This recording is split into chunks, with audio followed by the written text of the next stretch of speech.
This morning I'm going to make me a video for the New York State Department of Environmental Confiscation, and we're going to go back to about 1975. Might have been the summer of 1976. I think I remember the bicentennial celebration in New York Harbor during this particular period. I'd done an open records request with this Environmental Conservation Department in Colony, New York, on behalf of my parents, and it was granted.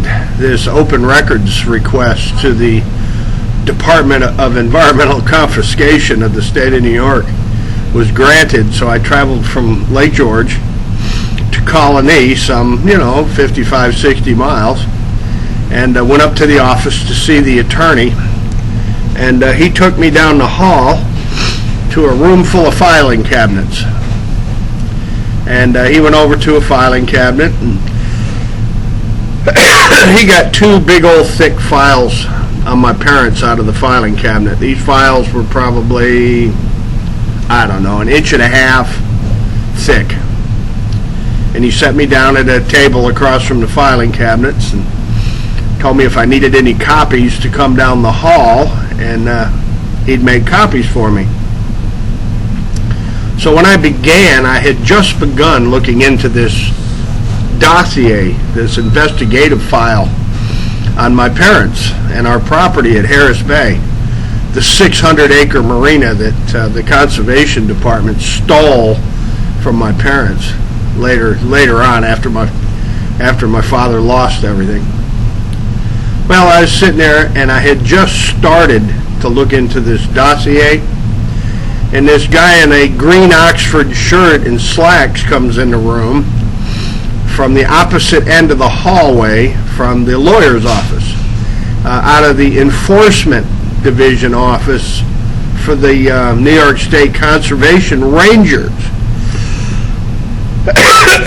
Okay, so he comes in a room and he demands that I give him these files. He tells me I can't look at them. He says, "You can't look at those files." So I explained to him it was an open records request and it had been granted, which irritated him, and he walked off. Then he came back a few minutes later with an armed park ranger, a state trooper in a conservation uniform, and he demanded I give him the files, telling me I couldn't look at them. And I told the ranger, I looked right at the ranger, and I said, "This is an open records request, and it's been granted, and I have every right to look at the files." I didn't just walk in. I didn't just walk into the filing room and guess which filing cabinet my parents' dossiers were in. They've been handed to me by a DEC lawyer at Colony, New York. So the park ranger walks off. He's not going to get involved. And this really aggravates this guy in the Oxford shirt, some kind of an administrator with DEC enforcement in Colony. So he stomps off. And a couple of minutes later, he comes back in the room and he physically attacks me. Physically knocking me over backwards in the chair, physically putting his foot in my groin, and ripped the files on my parents out of my arms. Now this is how they do things in New York State when they want to keep dirty, rotten little stinking secrets. That moment in my life when I was on the floor in the DEC offices at Colony, New York, I'm not ever going to forget that. And anybody at all who claims that I'm just making up this story, well, they're just making up their nonsense because they were not there. They weren't there. They didn't witness it. They don't know anything about it. The only thing they know about it is what I just put into this video. And, see, Lake George is full of sewage. It's been draining from the septic tanks in the brown fields. There's literally thousands of septic tank brown fields all around Lake George. And that slop, every time it rains, gets into the groundwater, gets into the springs, gets into the creeks, and leaches into the lake. So they have to flush Lake George. They literally have to flush Lake George. It's like a big toilet, and they've been doing it for decades. They call it wintertime drawdown, where they flush the lake to make room for a bunch of more fresh water in the spring to dilute the pollution in Lake George. And Tom West, the lawyer for the Fund for Lake George, and the Lake George Association, and the scientists that dilute Lake George for DEC, and the people that do the wintertime drawdown, if it looks like a duck and it quacks like a duck and it waddles like a duck with webbed feet, it's a duck. You've been flushing Lake George for decades because of the sewage problem that's turning the lake green, and all that milfoil and all that algae and all the other invasive species that have taken over Lake George. The flushing down the Poop Chute, the Lachute River, the flushings down the Lachute River also involve huge amounts of sewage from Ticonderoga and large amounts of industrial mill wastes. A couple of million cubic yards mixed all together with all that sewage. So don't tell me they're not flushing sewage into Lake Champlain right there at Fort Ticonderoga. The historical records are conclusive. They flush Lake George using dam number 230, known also as the Upper Privilege and the Dam A. They flush Lake George.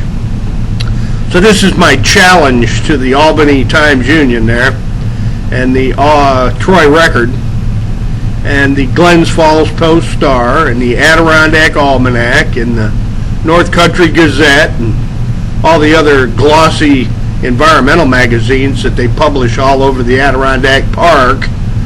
Let's talk about how they flush Lake George. The same way they flush the Moses Sanders Dam, which dams up Lake Ontario on the St. Lawrence Seaway. Let's talk about all the lakefront damage to property caused by the Moses Sanders Dam and the high water on Lake Ontario, and let's talk about the exact same destruction processes on Lake George, where boathouses and docks and marinas like my parents were wiped out and destroyed by the up and down water in the wintertime. And that's going to the Lake George Park Commission, the people who control the big lake flusher, the big toilet flusher, Dam A, Dam 230.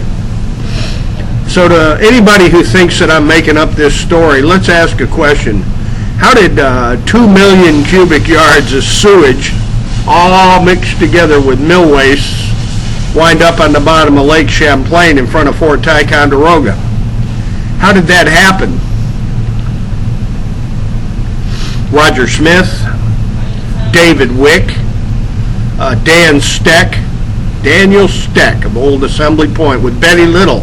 Let's ask Betty Little to explain it, with Chris Novinsky, the Lake George waterkeeper, and the Darren Freshwater Institute on the smartest lake in the world. Let's explain to planet Earth how the smartest lake in the world is used to flush huge amounts of industrial waste and sewage into Lake Champlain. Now, anybody wants to say I'm making up my story, let's talk about the flushers. How many flushes does it take to get rid of all the sewage leachate out of Lake George?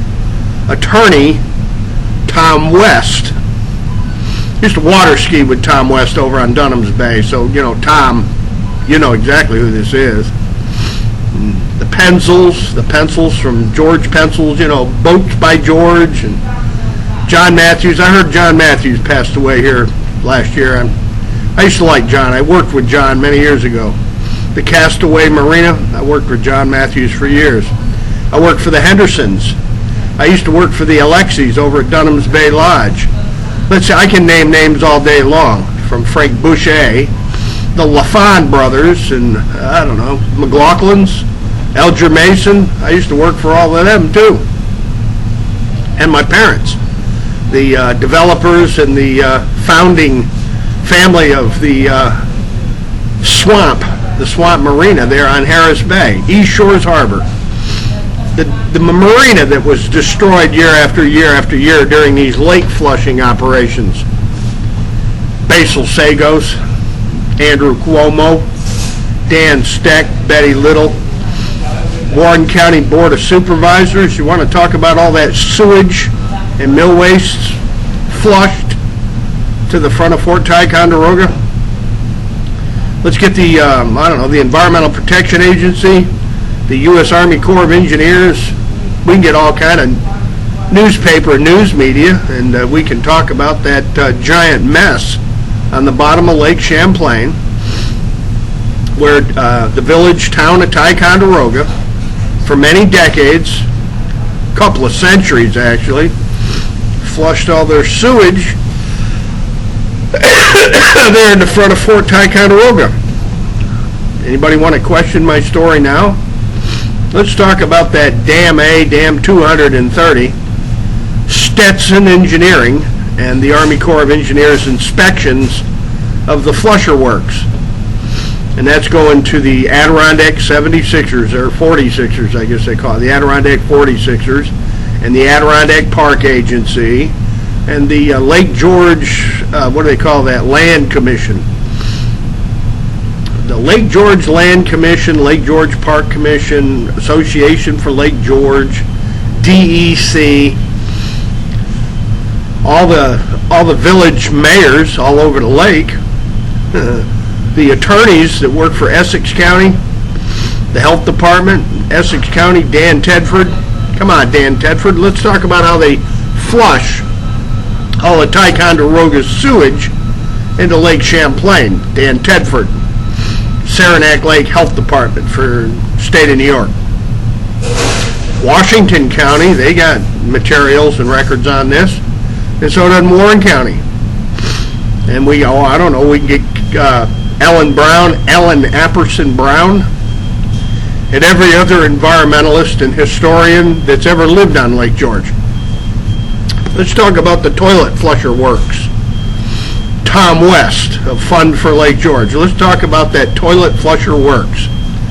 And to my oldest sister and my other sisters, I'll never forget that day that I found myself slammed to the floor and attacked over the secret dossiers on our parents. The DEC had amassed, these investigation files on Clifford and Anita Witham. Isn't that amazing that environmental conservation would have investigation dossiers on the Witham family so that they could, get their land? They targeted my parents. They targeted my parents for all of their property on the east side of Lake George. And that's going to everybody that lives anywhere on the lake or anywhere in the Adirondack Park. The Withams were targeted by DEC. And there's some smart asses up there, some real jackass piece of shit people, that they think somehow that this is funny, that the Witham family got wiped out. I got a message for you. You go over to see James LaFar, the sheriff of Warren County, New York. Go see James LaFar in the Warren County Attorney's Office there, the Warren County District Attorney, and all the Warren County judges, and you ask them about that sewage flushing operation at the north end of Lake George. Jim LaFar. The sewage flushing operation. The dilution is the solution to the pollution. And how they've been kicking the can down the road for decades, trying to make sure that Lake George doesn't turn into a complete bowl of green jello, right? The green waters of Lake George, full of nitrates and phosphates and leachate. They call it sewage, Chris Novinsky. Sewage is leaking into Lake George on a grand scale, just like all around Glen Lake. The same sewage leaching problems as Glen Lake has. And that's for the town of Queensbury, Kathy Bozzoni and John Stowe, or Stowe, however he says his name. Their old John Stowe from Queensbury. He'd be a grand individual to ask him about the sewage flushing at Ticonderoga. So, ladies and gentlemen, I'm kind of dragging on here a little bit. All the information and photographs and historical records you could possibly ask for are attached below. So if you got any questions, just feel free to make some comments and ask all the questions you want, and we'll discuss the factual record, the history, the government records that show that this video is 100% accurate. 100% accurate. And ladies and gentlemen, I'm going to leave it right there, and as always, hasta la vista. God bless, and you betcha, I ain't going away, Jim LaFar. Judson Witham is not going away, Jim LaFar, because when my father was thrown in that jail cell on an open harassment allegation, he was incarcerated. He was locked up, but he was never given a court date. There was no adjudication of the claims that he had violated any harassment law. He wasn't required to come back to court. And the county doesn't have any records of the court case because the charges were false.